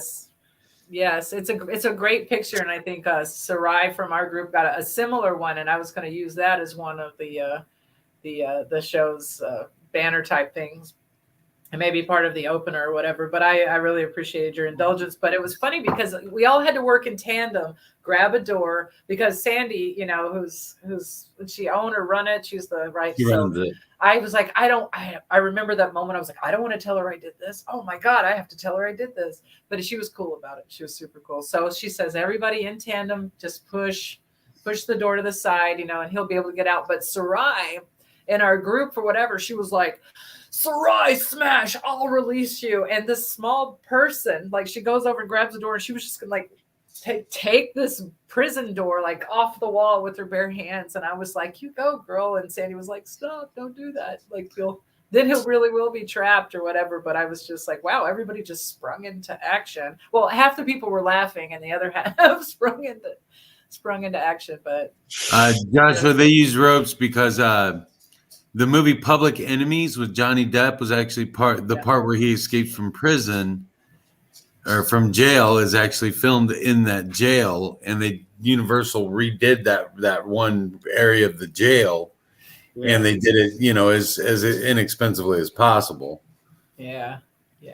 But they did it. They completely redid that one room, so it was. Yeah, it's nice in there. The studio had built that entire pulley system and brought in all the doors for that particular floor. Yeah. If I remember right, Sandy said that all of the doors for those cells were either gone or so badly damaged that they couldn't be used again. Okay. Yeah, Universal Studios made the movie there, part of the movie there. And it's significant because it's where it happened. John Dillinger was actually locked up there. He actually escaped from there. He stole the sheriff's car, drove it across state borders, and that's what eventually helped lead them to his capture. Right. You got the FBI involved. Otherwise there was activity. I know we spent a little bit of time in there, and those benches that go down the middle, that sort of thing. We did have like some devices go off and that sort of thing, but moreover, it was touching, tugging, patting, that sort of thing, like physical touching. Yeah, they love to get physical with you there. It was there in Universal when I got touched for the very first time ever in the paranormal field. Oh. It was in that particular room. Yeah, those guys in the jail, man, they like to get hands on. Yeah, they do. Like I was okay with that. And they love Scotty Wilson. Oh boy, you have got to get Scott there with a spirit box. No joke, really? Robyn. Anyway. Yeah. Oh, right. They were very vocal on the spirit box. We don't really use them very much in our group, but I have one that I've had that from it's like 20 years old. It was the Shack, the Radio Shack, white. Yeah. And it even has like, you can see where my dog chewed on it for a little while, but that thing, and I removed every bit of antenna from it. You won't find any coiled copper wires in that thing. So it gets no FM, AM, anything or whatever. Man, they were talking up a storm on that thing. I freaking love it. Love it. When it comes to Scotty, they want to do bad things to him. I bet they do. Don't bring him in a wig. To the point, to the tune, Robyn, that I sent Scotty up to the conjugal visit room with a $20 bill. Yeah. Wow, $20, dude. This has happened to him twice now, and both times you go up there to meet somebody, he gets stood up. Both times. And the last time we were there, we had a spirit box running, and Scott wasn't in the room. And Scott walked in, and he was joking with a friend of his, and he was saying the power of Christ compels you. And all of a sudden, we get this deep, deep voice that comes through and says, "That don't work here, boy." Oh, God. And Scott's like, "You want to bet?" Wow. But yeah, that was really intense because the voice that came through was so deep. Like I have a deep voice, but this was like Barry White deep. Yes. Wow. Well, now I feel compelled that I need to go find all that footage and send it to you, Jeremy, because when I got punched in the head, I was using that ghost box and I was shouting out all the things they were saying, which wasn't really super nice. It was like, I'm gonna bonk and I'm gonna do all this stuff to you, that type of stuff. Yeah. That gets explicit. Really. Yeah, well, they do. Seeing the intro that you created for that particular series. And that shot that you got of me with the door shutting behind me, Yes. that Good one. was perfect. It's a good shot. Yeah, that's in the intro to that, and that Yeah. that whole idea has morphed, and it's more than likely going to happen. We have like a set agenda for what's going to be filmed when or whatever. But I guess I can say it. It's called the series is called Anima Una, which is Latin for one soul. You're like single soul, and so basically, I can say it here because it's already a thing. We're going to take people and throw them to the wolves, basically one person who has to stay in and survive and stay, and they will be filmed alone in a location, which is a completely unique idea. But in this case, we're going to do it in we're going to do it with new people, a lot of new people. Like, Jeremy was nice enough to let us film so we could do either episode 1 or episode 2 with him. And, I want jumpy people. He's not so jumpy though. I want, we need some screamers for this show. Like it's completely opposite from our paranormal puzzle series where we're doing our science and we're photographing apparitions and everything's like this. And this one's my baby. I'm the producer of this one, and it's more like good luck. Oh, if you wanted me to do some screaming, I'd have been glad to do that. All you had to do is just tell me. Yeah, we got some howling. We got some howling from you though, but it was more for fun or whatever. You're going. Hi, Rosie. Yeah, we've had a lot of experiences in that jail though. We love that place. We go back there every year. It's just one of the places. Yeah, we go several times a year. Yeah, it's just one of those places. I think last Joshua year, Dixon, myself alone, I think I went there like 7 or 8 times. Oh, really? Nice. Yeah, I would go alone. Because it was you guys and a whole bunch of other teams that I was going there with. Yeah. I would definitely go alone. I like doing that. People question my sanity at times, and they're like, you're just going to go down like, at Mansfield. A lot of people have been to Mansfield Reformatory, right? And all that. And they're like, you're just going to go into solitary by yourself. I'm like, yes, because I have to put this camera down there and I don't need my handheld or whatever. And they're like, you crazy. I'm like, am I? I'm like, I don't know. But I also want that vulnerability. I want that vulnerability in a way. I want to experience.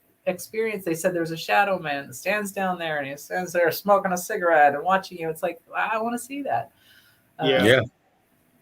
And if ever I've got insurance. Together again, if you want to do another one of those solo things with me, I'd be down to do it again. That would be cool. We need to, want to go and spend. I like when I would spend a few days at a location, not just rush in, rush out sort of thing, and if we could put it together, that would be fantastic. Yeah. I'm up for going anywhere, man. I told, like I was saying before we went on the air, it's like I feel like a pregnant lady that's about to go to the hospital. My bag is packed. I am ready to go. Like you say, jump, and I'll be there. I will be there, and I'll be setting up some locations for that filming too. Of course, I will. As soon as the closer I get to you, I'll let you know. Okay. We went to we're planning on doing Mansfield Reformatory this year, so I've never personally been, but it's one of the places I've always been. It's pretty good. I liked it. Yeah, there's which your team does have a personal invite to go to, by the way. Our team, you and I. Uh-huh. Oh, sweet! Absolutely. Thank you. I gave John the dates. So. Oh, right. I'm still trying to see if I'm available for that. Evidently, I'm supposed to go to my old career with the state in Texas, the place that I was at. I'm supposed to go and maybe receive an award, or maybe they're going to capture me. I'm not exactly sure what's going to happen, but it might be those same dates. But I definitely would rather go to Mansfield. I can tell you that. Yes, and it's not good. It was like 10 degrees or whatever. It was like 10. The windows are all broken. We froze when we were there. We're planning on doing this in the summer. Yeah. I'd rather boil. Yeah, I'd rather be hot, I think. We'll see. I was wearing North Face boots, man. I was wearing stuff that you should be able to climb a mountain in. My feet were numb. My hands were numb. It was rough. But there was scratching, pushing, tons of EVPs, shadows. Kate saw like literally like a white figure where she could see his hair sticking up in different directions, like look out in solitary, look out. She saw like white arms coming out of all kinds of stuff. We saw a lot of good stuff. I have questions. I want to go back. There's always more questions, right, with what we do. Exactly. So I'm ready to go. I'm ready to go back. Yeah, we'd love to have you guys there. It'd be great. Yeah. Yeah. It's gonna be a good time either which way. Oh yeah, absolutely. Absolutely. There's some sort of hot dog place we found that evidently everybody thinks is phenomenal. So we'll go there too. And with it being such a large location, you don't have to worry about running into anybody. It's you know what it does, it puts you in awe when you walk into some of those cell blocks and you look up and you realize just how far up it goes, and you realize how packed in they were and how dangerous it was. I mean, it's real. It really is real. And then and then it was used, the top floor was used as a tuberculosis infirmary, at one point, which is counterintuitive because you have to just go up all these stairs to get there, So I don't know if somebody, either they walked or they had to be carried, but what a nightmare, because I even run sometimes. By the time we got to the top stairs, they had me on film screaming expletives because my legs stopped working, basically, trying to get up the stairs. But there's something I would consider, and I don't say this lightly, something really bad up in that top room, where it's the kind of thing, when you're walking around and you're investigating or whatever, and then suddenly you hit this invisible wall, that like thing, like you don't belong there, you're not coming back any further type of feeling. That's the feeling that I get in the infirmary, that tuberculosis area at the very top. The other very striking place, well, a lot of it is, but the chapel area, pretty heavy duty in there. I think you get a lot of activity in there. So yeah, if I can make it, I definitely will. Absolutely. It'd be awesome to have you guys. For sure, I'll give you the dates of when we're going. Okay. Yeah, absolutely. I'd rather be there. Yeah. Yeah. Can you tell us a little bit about the paranormal puzzle series that you guys are putting out on Paraflix? I can. The Paranormal Puzzle series is a multi-part series from over different locations. Right now we have out the Secrets of Wildwood, and then we also have that's a few episodes that's not finished yet, and we also have Secrets of Wilson Castle. And basically, we have Path to Communication that's coming out also. Basically, all of these series are pieces of a giant puzzle that they seemingly unconnected locations. We're showing some. I'm thinking at the same time as to not say too much, because if John's watching, he'll be like, "You're not supposed to say that." But we'll show that all the locations are connected through like a more of a unifying theory, unifying evidence type of thing, and so. We're trying to solve the hauntings of these locations and that sort of thing. So we approach it in a completely different manner of not revealing everything to the viewer. And just as we go, there's pieces, and it's funny because people will write us and have their theories on how to solve the puzzle and how to put it all together and that sort of thing. So, basically, if you enjoy any type of these shows and you like puzzles and you like to think and go through those thought processes, it's a good show to watch. So we have that coming out, plus a few other big things coming out from UNI Research. If you watch our page or you look at our page on Facebook, and you can just go Paranormal Puzzle by UINI Research. That's how it's spelled, but it's UNI. As in you and me, baby, we're going to get this done together. We have some big things coming out. One thing that was just announced is John and I started this it was for fun. It's called Paraclue, and it's basically small 2-3 minute videos, kind of giving you a little bit of information, especially for new people. It's like, get a clue, right, on what you're doing, that sort of thing. But it's called Paraclue, and that it's a mini series that's coming out pretty soon, and I believe that's going to launch on our new Patreon page that's coming out I believe that's going to do that. So we'll be filming that pretty soon. And that is going to be fun. It's going to be funny and informational. And we already have fun filming that sort of thing. So we thought we'd make it a little bit more professional and put it out there. And it'll be one of the tiers of our Patreon page that you'll get for free. And there are other things that I don't even know if I'm allowed to say yet, but we have something completely different on Patreon coming out that I haven't seen anywhere else. So we've been working really hard on it. A lot of the team members, I should say, have been working really hard on it. I haven't. I've been sitting back and watching them work, and I'm super excited that they're working hard. So just watch our page to see what's coming out. It's exciting. Absolutely. Well, I can definitely say I have had the privilege to be with you guys for the filming of 2 of those series. Yes. Path to Communications and the one for Wildwood. So I am very honored to have been asked to be a part of those series with you guys. Yes, we appreciate it. We wouldn't ask just anyone. And Path to Communication, actually, this is where things kind of take a turn. The other ones, I think that you can expect, like, okay, here's a team investigating, they're presenting their evidence, that sort of thing that you're used to. And then you come to Path to Communication.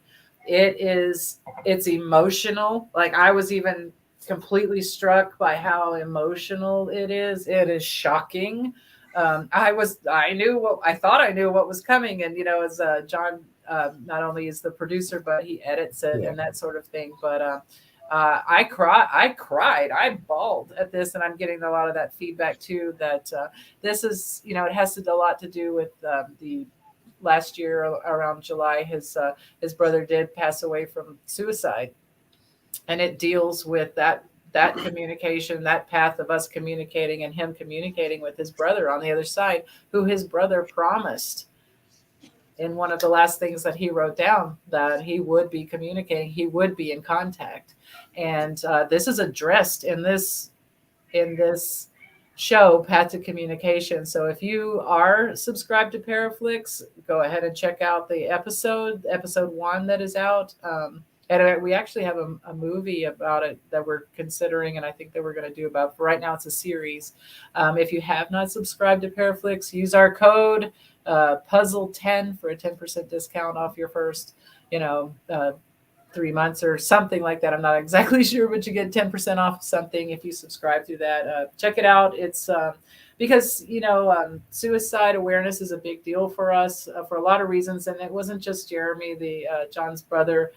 This is the drive for our series, but I think we all have people in our lives and around us that I think we know that unfortunately fall victim to dying from suicide. Yes. And including on your own network. I know Howard Petrie's daughter passed from suicide, and I actually saw that Scott put up for his birthday coming up that he's accepting donations for Howard Petrie's the Jessica Marie Petrie Foundation.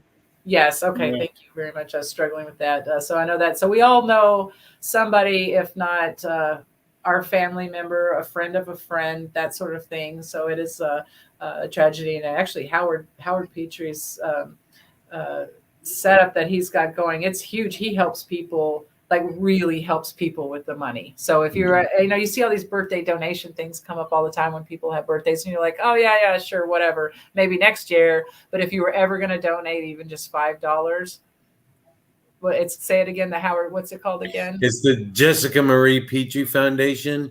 It helps women with mental health issues that are pregnant that cannot continue to take their medications and things because they're pregnant. So that's what this foundation is set up to help. I knew it up here, but I couldn't say it. Yeah. I know Howard has told me he's talked to some major dealers and some major celebrities that are going to be endorsing and reaching out and helping with it. So yes, because even if you have suicide awareness, the pregnancy and not being able to take your medications and mental illness, it's just fallen through the cracks. So I remember when he first told me about that, it struck me pretty hard. So when I saw that Scott Wilson's birthday is coming up and that he was accepting, he put that out on Facebook, like donate or whatever. I did right away, and I'll probably make another one just because I don't think it was sufficient what I did the first time. I just did it really quick with the suggested donation, and like, wait, I want to do more. So anyway, so really and suicide and path to communication, to get back to the show, it really crosses all socioeconomic boundaries. It doesn't matter if you have nothing and you live on the street or you live in a palace, you can still fall victim to falling through the cracks, mental illness and suicide. So anyway, it's a strong series that's not your typical paranormal episode, I can tell you that, but it also does extremely tie into the paranormal, which was Jeremy Griffin's passion, and who was also who also swore that he would be communicating from the other side and already has. So if you want to be enthralled and also ripped to pieces, hey, come watch Path to Communication on Paraflix. So, just search for Paranormal Puzzle and you'll find it. Absolutely. Yep. We're Yeah, I've seen the teasers, the trailers for that, and it is just amazing what it's going to turn out to be. Yeah. That first episode, I know when I watched it, I was like, oh my God, other people are going to have to see this. I mean, it was already up on Paraflix. Other people were watching it. They are watching it. They watch it every day. And I just wonder, how it affects people. And I thought, people are going to resonate. This is going to resonate with people because I feel like almost like cancer, in a way, somebody. Everybody knows somebody. Right. And so when you hear and see these things in the show, I mean, it just brings you to that moment. And not everybody wants that. Like, I recognize that it may even be a very hard episode for some people to watch. But overall, for the awareness of it, and to say, sometimes people say they're fine. They're not fine. I wish I could. My sister-in-law has an acronym for fine that I can't say on your show, but it's like effed up, insecure, neurotic, and I forget what the E stands for. But when people say they're fine, a lot they may not be. So check on your people, that sort of thing. But absolutely, yeah. So last year we did a suicide awareness episode for this show. Yeah. It actually closed out our first season. Yeah. Yes, I remember and the reason that we had done that is because Scott and I had a very dear friend who had committed suicide 2 years prior, almost to the day of the episode. Like you said, there's things out there like suicide awareness. We've done autism awareness on this show. We have an upcoming episode that we're going to do addiction and talk about addiction on this show. It hits all of us. Like you said, like cancer, it's hit all of us in some way, some form. And it's something that it connects us all. Yes. In some way. Because we don't necessarily want to do a show that's just on paranormal, but we want shows that are going to reach people, help people with whatever they may be going through. Well, a lot of these things are what bring people into the paranormal in the first place, because they want to start finding their own answers. And not suicide or anything like that, but my oldest brother in 1997 was brutally murdered, stabbed to death brutally. I mean, bad. And someone had the guts, I'll just say the guts, to come up to me and say, oh, wow, that's too bad that happened. He's probably stuck. He's stuck where he died forever. And then they disappear. And my mind is just like, what did they just say? Because it's been almost 25 years, right? 24, math is hard, 24. And I was, half my age, I was 25 years old at the time. And it just kind of blew my mind. And so I started on that journey of like, well, I'm going to find out for myself. And one thing I always say about doing this work is I'm not out to prove anything to anybody. I just need answers for myself. I don't mind sharing everything that I do and see and find and hear and that sort of thing. But I'm not out proving anything. like, Tim, you're gonna believe in ghosts because I have the proof. It's not. It really isn't that. But that, like, so suicide, which I do have. Well, friends. I think with the paranormal, it's such a personal thing to most people. It is. And we're all in it for one reason or another. Me, I'm a nerd.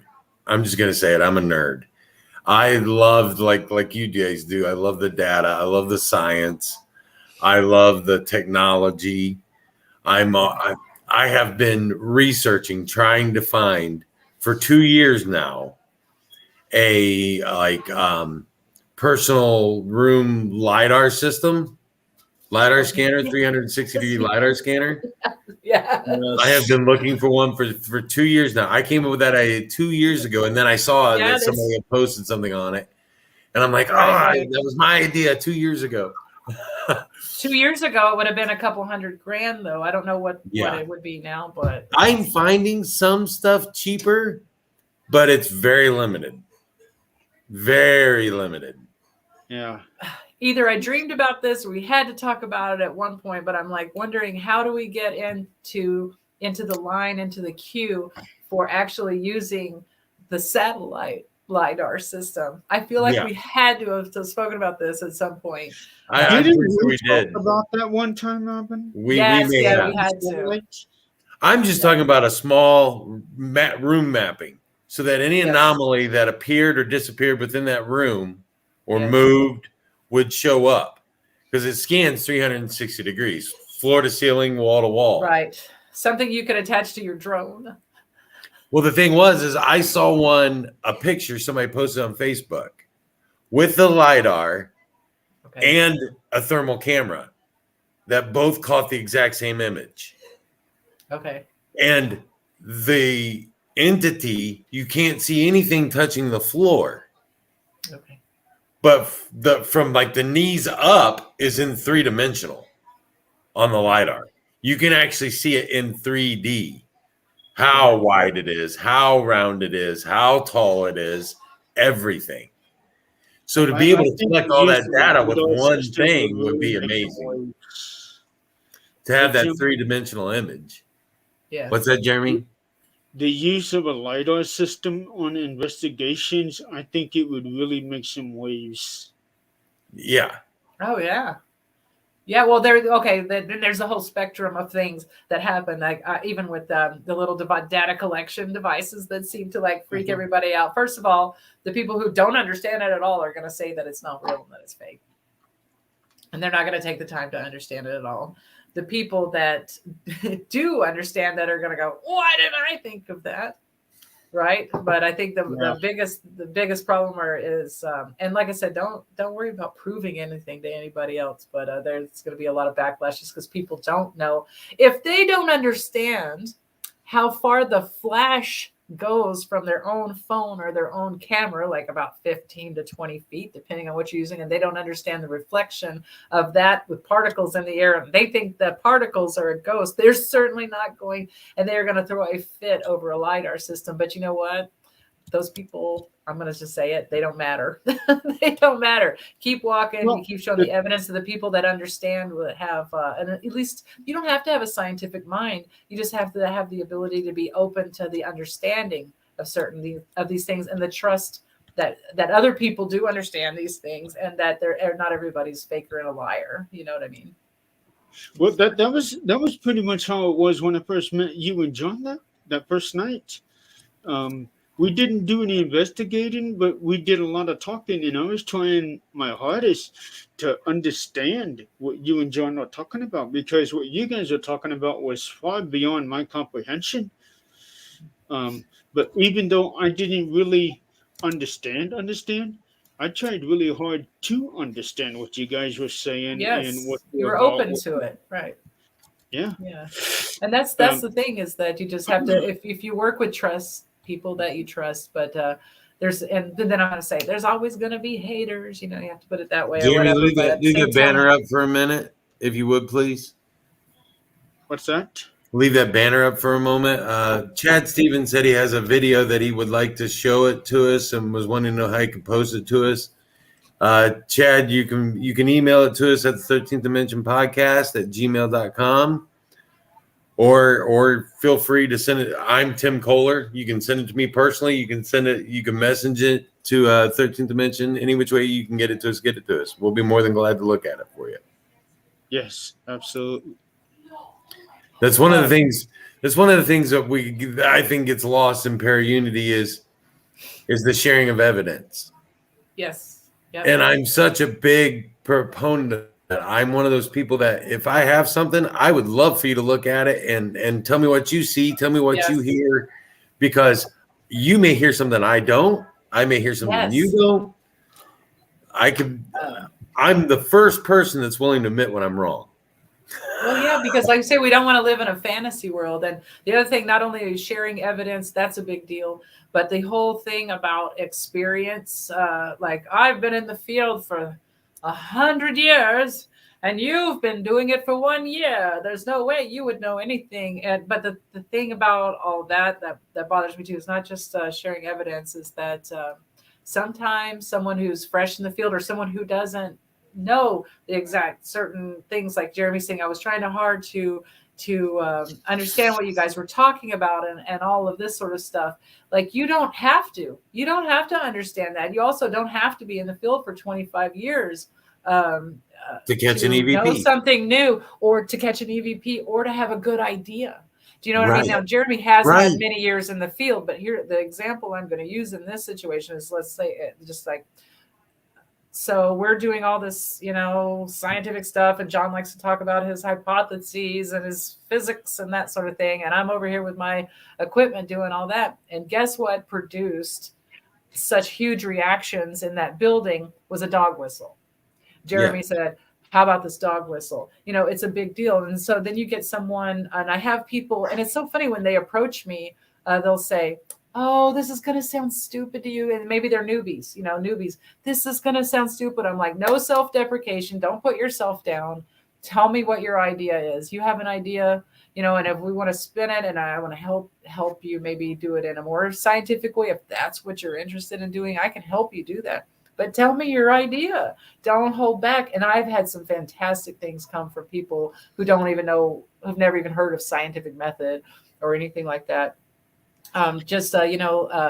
Sometimes it's the person who hasn't been doing this a long time that just comes up with this out of the box, off the wall. It seems like out of the box and off the wall thing. And you're like, oh my God, that's so brilliant. I stepped over that 1,000,000 times. You know what I mean? That is that thing. Yeah. So I'm open for anybody. You've been here a week, you've been here 25 years. Let's talk. And I will warn people too, if you do send me a video and I send you back something that if I find something that'll rationalize it in my mind, I'm gonna let you know. Yeah. Because I come from a background, a lot of construction work. I come from a background where I've done a lot of lighting work. I went to school for broadcast journalism. Boom. So I know that different light angles play into things. You can make somebody disappear on a video or seem transparent on a video just from the way the shutter's exposed, or the way that the shutter's exposed to an external light source. Yes. So I will think of every rational thing I can think of before I call something paranormal. That's just who I am. So if I do that, don't get offended by it. Just know that I want you to be able to present evidence as evidence. Yes. Not that I'm trying to discredit anything that you've done. Right, because you need to exhaust all rational possibilities of what it could be before you think about what it exactly. My addition of my definition of the word paranormal is what is left after everything normal. It cannot be explained. Right. Yeah. Right. So when we say we're paranormal investigators, we're looking for what is left after all normal possibilities have been exhausted. That's right. And just because you don't understand it doesn't mean it's not a possibility. I have my new favorite meme is it's like the pyramids, and it says just because you don't understand how it was built doesn't mean it was aliens. And I don't know why. I just laughed and laughed and laughed and laughed at that, but I did. I needed that good laugh. It is true. Just because you don't know how lighting works doesn't mean there's not a lighting possibility of why this is happening, you know. And I don't do residentials anymore, but the residential where they're like, this has to be a shadow figure in there because they're using an IR camera taking this picture. And I'm like, yeah, but there's somebody standing behind them with another IR camera. And it made them so mad. And I'm like, don't ask me. I didn't say it. I was nicer because it was a residential. I'm like, but don't ask me to analyze something and then dislike the answer. Yeah. And I'm not always 100% right on everything, but it was pretty obvious. And it's like, you know, so when you throw stuff out there, we do like to share evidence, and obviously you do too. And everything you just said was like a balm on my soul because it's right. What you say is right. It's just the way that I do things. And I know not everybody does that. Right. I'm like you, Robyn. I'm not a big orb person. People show me videos of orbs. I've seen light anomalies with my eyeballs. But that's totally different. They use those terms interchangeably, and they do not belong together, orbs and light anomalies. But it's 99.99% a particle in the air, whether it's dust or anything else. It's a reflection of the light. That's what I say. People don't even know how far their flash goes out of their camera or their phone, you know. Right. And it's like you need to know these. Now, I have seen light anomalies where I have been in a completely darkened situation and seen something physically light up. Mm-hmm. That to me is, I have too. That to me is something completely different. Yep. Same house, actually. The resident that wanted that to be a shadow person so bad. You can have bad evidence and real stuff going on in the same location, but their master bedroom, they kept saying they were seeing twinkling lights or whatever. And with my own eyes, definitely here it was at about the time they started talking about, and trust me, I looked into all aspects of it. Here comes the sparks start happening in midair in the room, right where they claimed it to be. And shortly after that, which they don't film, I left a camera on a tripod. And we walk out of the room, and you can hear us in the kitchen eating, laughing, talking down this hallways and whatever. This is the most ridiculous thing ever. But first, it starts moving the camera all around. You can hear it breathing, doing whatever. Best EVP ever. It says, "Muhahaha," hand. So I don't know if it was messing with me, like a newer ghost. I love it. Because when I die, that's me. That's why I thought it was a modern spirit. I've told Jeremy, I've told Scott, I will be that guy. You're gonna come around a corner, and I'm gonna poke my head out and go boo and be gone. Boo. And be gone. Right. Just to scare the living crap out of me. I'm going to have fun with people on EVPs. That's where I'm going to be having my fun. But I have one friend that likes to fart. I'm just going to say it. I have one friend that likes to fart on investigations, and so you're going to be like demon, and he's going to be like ha ha ha ha, farting and running off. But about the light anomaly thing, yes, I've seen him with my own eyes, and I've also seen one of my favorite stories is standing in front of a giant wooden dining room table, and I was investigating with someone I do not like. And I like a lot of people, but this makes it better because we both were standing there side by side and watched a red ball of light the size of a softball emerge from the center of this table and go about a foot above it and then just disapparate, just gone. Scott has some really great pictures of being in a completely, when I say that this place has no lights around it, yeah, it has no lights around it. I mean, it's 3-4 miles to the nearest house. Wow. And he was in the cemetery, and he caught lights in the cemetery with him. Mm-hmm. And he wasn't using a flash on the camera. He's smart enough not to do that. Yep. But it's an old cemetery. The cemetery has this whole legend, but behind it because they call it 13 graves. Okay. In the roadway, there are 13 bumps. When you go one direction, when you go the other direction, you only count 12. one of them seems to disappear. Okay. But the truth is, they're not even graves. When the hearses were horse and carriage, these were bumps set for the wheels to stop and set in so they could pull the body out without the carriage moving. Okay. Smart. Yeah, it was an old tradition back in those days when they used horse and carriages for the deceased. It's funny, like cemeteries, like I have seen light anomalies with my own eyes, not necessarily caught on camera or anything that in cemeteries, but for some reason it struck me that one of the recurring EVPs that I've gotten in cemeteries and from all over the place really is the word energy. So when you said light anomalies in cemeteries, it made me it reminded me of the quick like energy to energy, like really cool stuff. And what does light come from? You have to think about, what does light come from? Well, it's energy, and it's either the banging together, or the separation of, particles, molecules, and stuff that we can't even discover yet, because we've gotten down to, those boson Higgs quark stuff, and then and like neutrinos and stuff like that. We're just barely on the edge of dark matter. We don't even know what it is. Like, we still don't even know what it is. It's 2/3 of our freaking universe. We don't know what it is. So for people to say that the light anomalies don't exist at all, that's probably one place where we'll divide ourselves between myself and other people in our group, is like, it does exist because it's science. That's how light is made. Okay. Yeah. And so, but I'll save that to duke out privately, I guess, behind the scenes. But yeah. Robyn, I just had an idea when you said that struck me. I wonder if anyone's ever done any kind of study, and I don't know if you guys have or not. That's why I'm asking. With static electricity or a static charge or discharge during an investigation as one of the data points. In certain ways, yes. And I know that actually John's brother Jeremy was doing some sort of static type with aluminum foil, which I'm not sure. I wasn't there. I don't know how that was supposed to work. But one thing that recently that John's been into is different types of styrofoam, building containers around it in different shapes.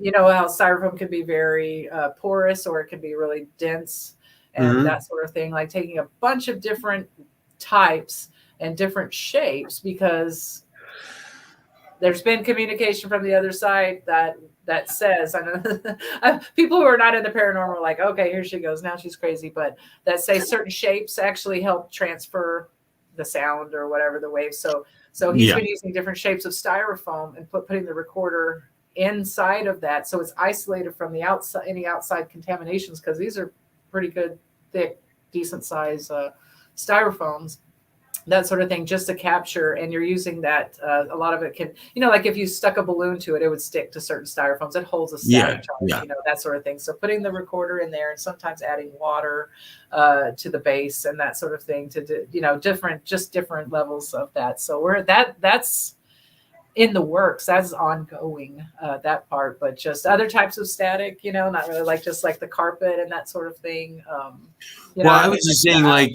if there was a way to measure how much static electricity is in a room when it goes. I have it. Okay. Do that. Yep. That's one of the things I wanted to know. If you had done it or not. I was just trying to I was just thinking, when you said energy, I thought, I wonder if anybody's ever talked about static energy as related to the paranormal. Absolutely. And between my husband and myself, we have devices. I'm so excited. I'm rocking. But it was like, we have all these great names for them. But I'll just say that's one of the things that I use. And I've got 3 or 4 different versions of it in the works. 2 of them that already work is that the minions that I use. It's the minions. Okay. They're tiny little devices, and they don't go. Yes, they don't go bing, they don't go pow or anything like that. But what they do is send over a 2 or 3 hour investigation. You have 10,000 points of data, but you can use them in different ways. You can set them in a room alone, one device, and just record all the data from that, all the atmospheric data. Or they all, I have a few of them that have been adapted to have like a static meter on them, so you could place them in a row. This is what I'm talking about, where you can watch, because we're all dragging around electrons, right? And so it's like a train in a station where here comes that the subway's coming way before you see the train because you can feel the air pushing. Well, we do that with electrons. We definitely do that with electrons. So what we're doing is measuring the entity approaching, pushing those electrons. We measure it. Boy, it's right there. Here's all of its electron field. And then we watch it go away. Okay, Very so cool. yeah, we do have those. Those are the minions. We've had those in use for a couple of years now, and then we've developed better ones since then. Not the minions are highly useful, but we've developed better ones now. And one of the new things in the works is, I'm calling it. It is kind of a static meter in a way. Without giving too much away because we're not totally finished, I'm calling it the Traveler, and it's really kind of cool, and it's really made for doorways. This is something made for doorways. Everybody likes to think of doorways as portals, or as I like to call them, portholes. But anyway, portals. And so the Traveler is sort of a static meter, and it's a measure. It also records all of its data, but it's to see if anything manifests. I always say, oh, it manifested in the closet. It walked across the room. It's like, did it? So it's to find the trapped manifestation of the static. You can see I'm a visual person. I'm like looking over at a small area of this room I'm in and watch it come out, and it actually has arrows. It's like, oh, it's walking that way. It's walking that way. So Cool. Because I've gotten the feedback that people like to be able to see things in the dark. All right, Robyn, we're gonna have to wrap it I up. love your minions, but we Thank are out of time right now. Okay. Yeah, so we're gonna have to get going for the next show to start airing. Cool. Thank you. Thank you for The having Unholy me. Trinity. Stay tuned for that, folks. Yeah, but Robyn, thank you so much for being on the show, Yes, especially on thank you, short Robyn. notice. We would love to have you back on again soon. Absolutely. Anytime, just give me a call. Absolutely. Yeah. Well, Jeremy, so the next show can start on time. If it's Paranormal Beyond. We've got it covered. Bye, everybody. Have a good night.